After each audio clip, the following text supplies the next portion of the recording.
Hello मेरे प्यारे बच्चों, कैसे हो आप सब लोग। मैं आपका एजुकेटर विकास कुमार स्वागत करता हूं आपके अपने YouTube channel unique classes JEE NEET में। तो आज हम करने जा रहे हैं 11th क्लास का टॉपिक एनिमल किंगडम के बारे में। तो देखिए बच्चों, एनिमल किंगडम के बारे में बात करने से पहले हम लोगों को एनिमल किंगडम के जो क्लासिफिकेशन है उसके अंदर कौन कौन से एनिमल कौन कौन से संघ के अंदर या कौन कौन से उसके अंदर रखे गए हैं उसको याद करने की एक ट्रिक बनाई है। तो देखिए, ये टोटल 10 पार्ट्स में डिवाइडेड है। तो इसको याद करने की ट्रिक क्या है? सबसे पहले नाम क्या है इनका? Porifera, Coelenterata, Ctenophora, Platyhelminthes, Aschelminthes, Annelida. तो इनको याद करने में बहुत ज़्यादा दिक्कत आती है कुछ बच्चों को। तो याद करने की ट्रिक है पोको चाय पीने आ, पोको चाय पीने आ, महक भी आ रही है। तो देखो, पोको से पी ओ से हो जाएगा हमारा पोरीफेरा, सीओ से हो जाएगा हमारा सिलेंट्रेटा, चाय से हो जाएगा हमारा टीनोफोरा, पीने से हो जाएगा प्लेटीहेलमिन्थीज, और आ ट्रिपल ए मतलब एस्केहेलमिन्थीज, एनेलिडा और आर्थ्रोपोडा।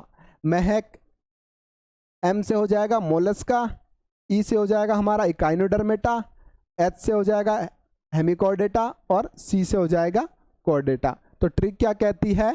पोको चाय पीने आ, महक भी आ रही है। तो अपना दोस्त बुलाता है अपने दोस्त को, दूसरे वाले दोस्त को, कि पोको चाय पीने आ जाओ, महक भी आ रही है। तो ये एक ट्रिक है, इसको हम पूरे क्लासिफिकेशन को याद कर सकते हैं। तो अब इनके बारे में हम डिटेल में पढ़ेंगे। तो देखिए, एनिमल किंगडम जो इनका लेवल ऑफ ऑर्गेनाइजेशन है, मतलब इनका जो बॉडी स्ट्रक्चर है वो कौन से संगठन के आधार पर डिवाइड किया गया है। देखो, हमको पता है हमारी बॉडी बनती कैसे है।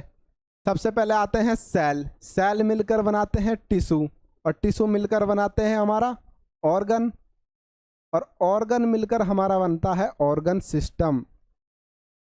और जब हमारा ऑर्गन सिस्टम मिलकर बनता है तो हमारी क्या बनती है? बॉडी। तो सबसे छोटी और इकाई क्या है हमारी?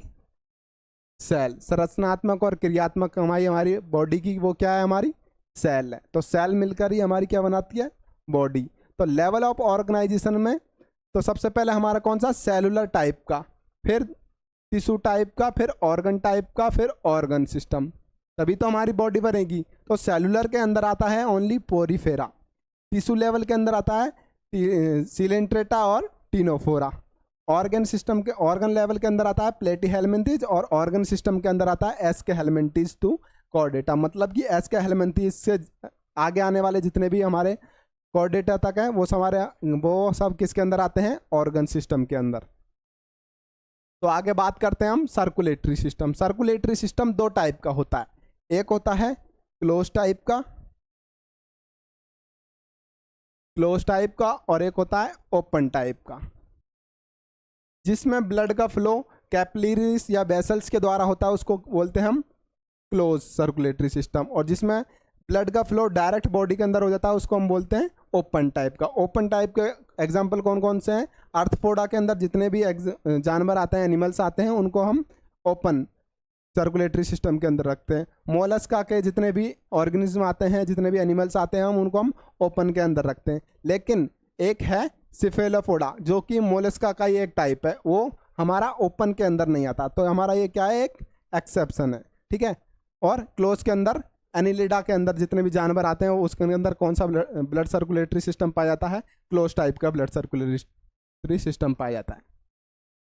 इसके बाद हम बात करते हैं सिमेट्री। तो सिमेट्री क्या होती है? सिमेट्री होती है एलिमेंट्री, किसी चीज को हम दो हिस्सों में बांटते हैं तो वो चीज इक्वल्स पार्ट में डिवाइड होती है या अनइक्वल पार्ट्स में डिवाइड होती है, तो उसको हम बोलते हैं सिमेट्री। ये एक सिंपल डेफिनेशन है सिमेट्री की याद करने के लिए।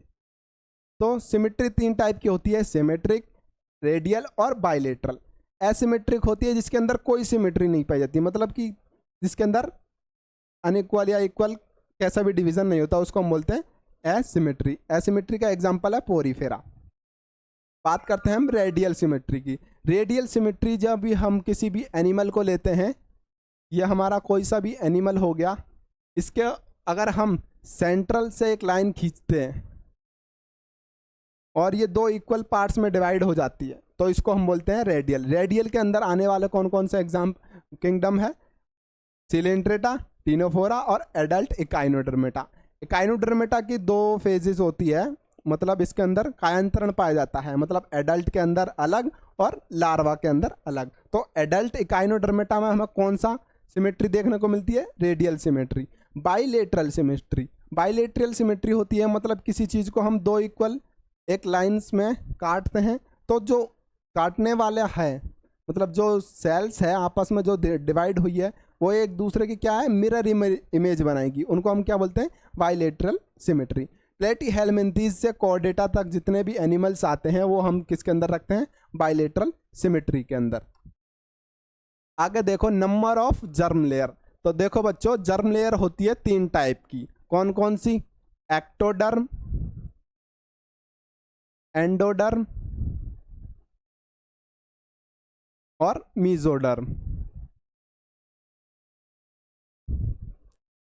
तो ये 3 जर्म लेयर होती है जो कि गैमेट फॉर्मेशन के टाइम पर ही बन जाती है। अगर जर्म लेयर 2 हो तो उसको हम बोलते हैं डिप्लोप्लास्टिक। अगर जर्म लेयर तीनों हो प्रेजेंट हो तो उसको हम बोलते हैं ट्रिप्लोप्लास्टिक। ठीक है। जर्म लेयर कौन कौन सी? फर्स्ट थी हमारी काइनोडर्मेटा, दूसरी एक्टोडर्म, एंडोडर्म और तीसरी मीजोडर्म। ठीक है। तो डिप्लोप्लास्टिक के अंदर कौन कौन से किंगडम आते हैं? पोरीफेरा, सिलेंट्रेटा और टीनोफेरा। ट्रिप्लोप्लास्टिक में तीनों जर्म लेयर प्रेजेंट रहेंगी। कौन कौन सी? एक्टोडर्म, एंडोडर्म और मीजोडर्म। 3 all are present.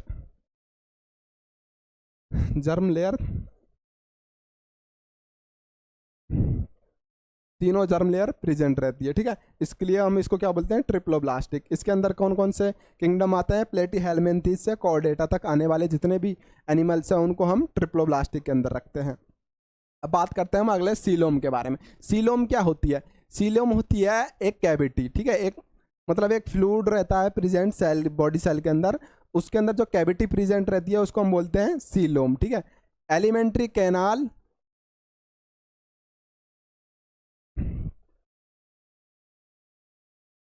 और जो हमारी बॉडी वॉल है, जो हमारी बॉडी की सेल वॉल है, उसके बीच में जो फ्लूइड प्रेजेंट रहेगा या जो स्पेस प्रेजेंट रहेगा उसको हम क्या बोलते हैं?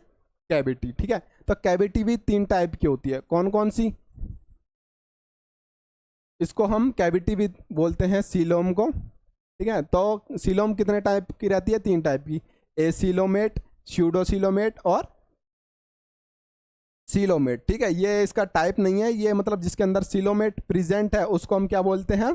सीलोमेट। ठीक है। और जिसके अंदर सीलोम प्रेजेंट नहीं है उसको हम क्या बोलते हैं? एसीलोमेट। ये मतलब इसके अंदर सीलोम प्रेजेंट नहीं है उसको हम बोलेंगे एसीलोमेट, और जिसके अंदर सीलोम प्रेजेंट है उसको हम बोलेंगे सीलोमेट। ठीक है। और स्यूडोसीलोम, स्यूडोसीलोम के अंदर क्या होता है? सीलोम तो प्रेजेंट रहती है बट क्या होता है, ये एक पाउचेस के फॉर्म में रहती है। मतलब ये हमारी सेल है तो इसमें सीलोम प्रेजेंट है बट ऐसे ऐसे छोटे छोटे पाउचेस रहते हैं इसके अंदर, तो इसको हम बोलते हैं सीडोसीलोम। ठीक है। सीडोसीलोम के अंदर आने वाला कौन सा है किंगडम है? एस्केहेलमिन्थीज में जितने भी ऑर्गेनिज्म आते हैं वो हमारे स्यूडोसीलोम के अंदर आते हैं। ऐसे एसिलोमेट में हमारे आता है प्लेटीहेलमिन्थीज, और सिलोमेट के अंदर एनेलिडा से आर्थ्रोपोडा के अंदर जितने भी ऑर्गेनिज्म है वो हमारे सिलोमेट में आते हैं। सेगमेंटेशन मतलब कि किसी एनिमल्स का सेगमेंटेशन कैसा हो रहा है। जैसे कि आप लोगों ने देखा होगा, स्नेक को देखा होगा तो उसकी आउटर सरफेस पे आप लोगों को सेगमेंटेशन दिखते हैं, मतलब खंडी भवन, छोटे छोटे खंडों में उनका शरीर बटा हुआ रहता है, उसको हम बोलते हैं सेगमेंटेशन। ठीक है। मेटामेरिज्म ऑफ मेटामेरिक सेगमेंटेशन, ये किसके अंदर पाया जाता है? एनेलिडा, आर्थ्रोपोडा और कॉर्डेटा। नोटोकॉर्ड ओनली प्रेजेंट रहती है कॉर्डेटा के अंदर। तो पोरीफेरा और इनकी डिटेल में हम बात करेंगे अगली क्लास में डिटेल में कि पोरीफेरा के जो भी क्लासिफिकेशन है उसको हम डिटेल में पढ़ेंगे कि पोरीफेरा, सिलेंट्रेटा, इनको हम डिटेल में इनके जो कैरेक्टर्स है, किन किन के क्या क्या कैरेक्टर्स हैं उनको हम डिटेल में अगली क्लास में पढ़ेंगे। तो ट्रिक वाली ये वाली याद रखना, इनको याद कर लो सारे बच्चे।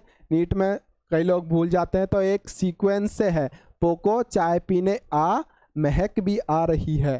ठीक है। धन्यवाद।